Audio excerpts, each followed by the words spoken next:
Welcome back. So today we're going to talk about triathlon kit for race day. And the reason we're talking about that is because this weekend I took part in a duathlon, and as ever, I've got all of my stuff together at the 11th hour the night before, and I thought, you know what, there is an easier way. So if you've got a race coming up or you're starting the season soon, realistically, you need to actually kick off a few weeks beforehand and think about the primary thing, which is your bike. Has it been serviced? Is it good to go? And does everything work? So I didn't do that. And actually, I had a problem with my brakes when I turned up to the duathlon this weekend.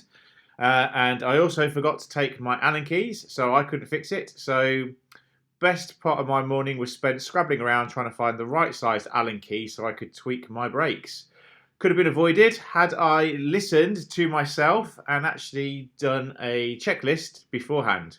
So, first things first, before you even think about getting to pack your bag, make sure a few weeks out from the race you book your bike in for a service.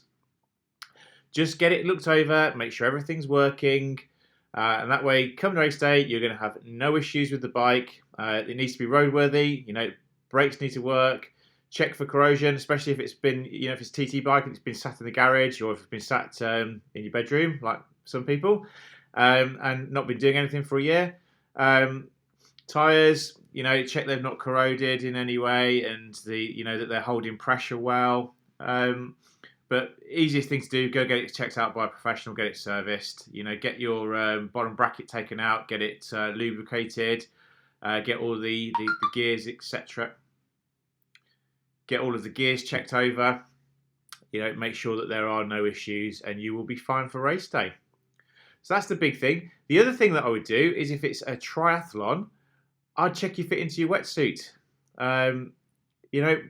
We all bulk up, put weight on. We also take weight off. The best thing about a wetsuit is making sure that it actually fits, because that's going to have the biggest impact on your performance. So if it's baggy and it's filling up with water, that's no help to you. And likewise, I have countless stories of friends who up at the lake put their wetsuit on and they hear that big rip, and their backside is exposed to the elements. You don't want that happening to you on race day. So again, make sure that your wetsuit fits you. Put it on equally. Make sure you can take it off. Do a bit of transition training in the garden. Just pulling it off and on, making sure there's there's no issues with that, because it's all going to come and help you out on race day. Same with your tri-suit. Make sure that that's in good order. And the other thing is, if it's new kit, you remember the rule: never race in brand new kit on race day. Always make sure you've tested it beforehand. So if it's a brand new wetsuit, go take it for a swim. Don't make your first swim the race. If it's a tri-suit, even if you just get out for a quick cycle around the block and a run, make sure that it's fine. Make sure there's no chafing issues. Make sure you feel comfortable. Same with goggles. Any bit of kit, make sure that it's been tested. Okay, so once you're happy with that, the night before the race, you need to pull together the checklist, and we've pulled one together here for you. And I'm just going to talk you through some of it. So start with the swim. So you'll probably have your tri-suit on if you're wearing a tri-suit. So I always leave that out next to the bed in the morning. It's the first thing I'll put on before I get up. But then in my bag, I'll put in my transition towel. I'll then put in the wetsuit. I'll put in the goggles. I will also put in a spare pair of goggles. I actually have had the unfortunate situation where one morning at race day, I was in the holding area waiting to go into the swim. I had my goggles in my hand, put my hat on. Next minute I looked, the goggles had gone. I'd obviously just fallen off my wrist because I was being a plonker and not paying attention. So actually, thankfully, I had taken my own advice this time, and I had a spare pair of goggles, which I ran back into transition, managed to get, and the rest of the race was fairly stress-free. But yeah, spare goggles, always a good idea. Swim cap, I always take my own. I usually have a spare one in there. Yes, race organisers usually give you one for your wave, but it's good to just have one, just in case. And depending on which wetsuit I've used, sometimes I've had to use a bit of Glide, the anti-chafing cream, the skin lubricant. Some people suffer with it really badly. Um, Always good to have that in there. And if that's part of your routine, make sure you take it with you. The next thing I then set up on my transition towel is the cycling checklist. So I've obviously got my bike, so we've had that checked. That's all racked. Then make sure that I've got some spares, so my tyres, the tubes. Make sure I've got the puncture repair kit. I use the CO2 canisters, nice and convenient, really, easy to pack into your bike kit on your bike. Sorry. I take a pump with me in the morning as well, so I don't have to rely on anybody else. So just as I pull the bike out of the boot of the car, I can just give my tyres a quick pump up. Make sure I've got my bottles for my nutrition. I also make sure that I have my own water. Too often I've turned up to a race, I haven't had any water, and you're running around trying to find some in transition. I just take a couple of litre bottles and fill my own up. Kind of got into that habit during COVID when we were a bit more self-sufficient. I make sure I've got my race gels as well. I use gels, so I put those in my Beneteau box on the bike, all ready to go. Make sure my helmet is in good order. I usually put that onto the actual tri-bars of my bike, open, ready to go. I usually have actually a visor rather than sunglasses, but you might have sunglasses, whichever you prefer. I make sure my bike computer is all set up, ready to go. So I get it all started, and then I turn it off, ready for when I come into transition. I can quickly turn it back on. Sometimes keep in like arm warmers if I'm in my tri suit and it's a bit chilly. So I've got a tri next week, the first one of the season. I know it's always cold for that, so I actually take a jacket with me for that one, just to keep warm. Sometimes I'll also try the elastic band trick with my pedals on the bike. I'm awful at it. Will persevere, but again, make sure you've got your elastic bands. Yeah, and actually make sure that you do have a towel in the transition area. And I always have socks. Tend to do middle distance, and I just find that for me it's more comfortable to do the race in socks. And then obviously when I get onto the half marathon at the end, they're already on. So then the next bit I'll set up is my run. So obviously I have my running shoes. I usually have elastic laces in those, so for a bit of speed. More to do actually with the ease of putting them on and off. The less time I have to bend after a bike these days, the better. I've already got my socks on. I do take my sunglasses for the run. I'll be honest, most of the time I pop them on the top of my head because I get really hot. But yeah, it's good to have them. And for hot races, I would seriously suggest a cap. I never used to bother, but actually I found out the hard way that just having a cap and keeping the sun off your head, does make the race a lot more comfortable. The other thing that you will need is your race belt. So rather than having to safety pin numbers and things to your kit, get a cheap race belt off Amazon or any of the tri shops. Really good, really super simple. Keep it on the front for the run, and then twist it around on the back for the bike. Nice and easy.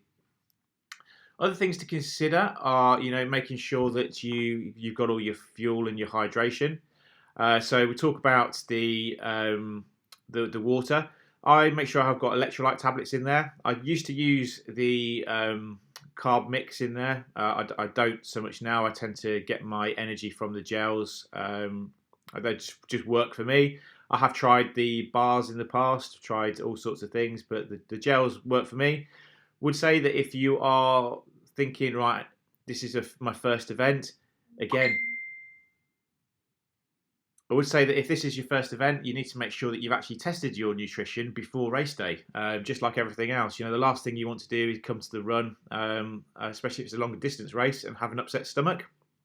So, make sure you use the same stuff you're using in training. Make sure that it sits well with you.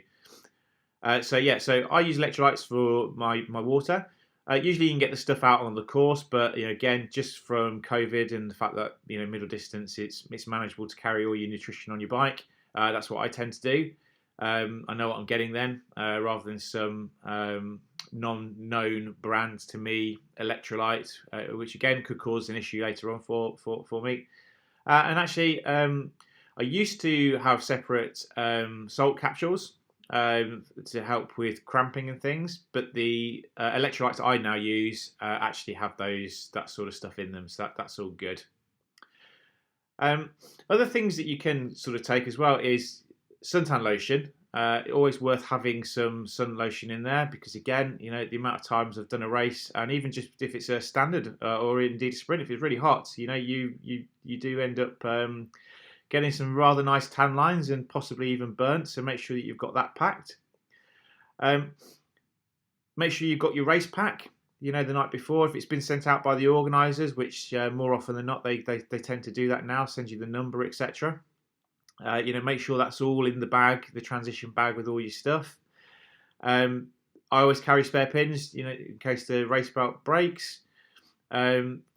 The other thing that is essential for me is make sure you pack your own toilet roll. If you've ever been to a triathlon before, if it's your first one, toilet experiences are questionable.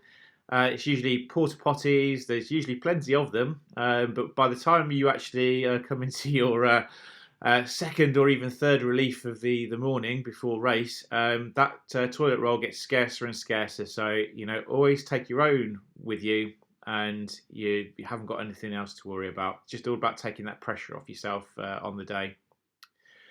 Make sure that your Garmin is charged, or any other brand of GPS watch. The amount of times that people faff around with the watches and things, it just puts them off their race. Just make sure it's charged, and the same goes for power pedals, heart rate monitors. Make sure that you've got spare brand new batteries in them, or that they're fully charged up, and you can't really go wrong. The other thing that I always get caught out in the UK with is that on the morning of registration, I get to the desk, and although I've already put my BTF number in, sometimes they want you to show it. And actually, BTF now do theirs as a digital version. So actually, it's worth actually going on beforehand and taking a picture, just putting it in the gallery on your phone. Just makes life a lot easier, rather than again trying to log in while you're holding your bike, holding your kit bag, and everything else. So yeah, nice and easy. And then I often have a hoodie or something for after the race, just to keep warm if it's a bit of a chilly one. Mobile phone, and maybe a bit of cash, just so I can get something to eat after the race if there isn't anything around. So, as with everything, it's all about preparation. It's all about trying to get yourself prepared, ready, so you don't have to think about it. You don't have to spend race morning running around, stressing, and forgetting things. So, pack your bag. What I'll often do, sad as it is, I'll often do a flat lay before my race, and actually, as well as being a great thing to do for your social media account, it actually just helps me make sure I've got everything that I need in my bag. So I'll then pack it back in the order that I need it. I'll use the checklist, the one that I've actually pulled together here, and then I'll probably repack it about another 2 times after I've packed it, just to make sure that I've got everything in, especially for the first couple of races of the season. But as you get through it, you get more and more used to getting that gear together. So I hope you find that useful, and please leave us any tips of your own, or any bits of essential kit that you think we should include in our checklist. Thanks for watching.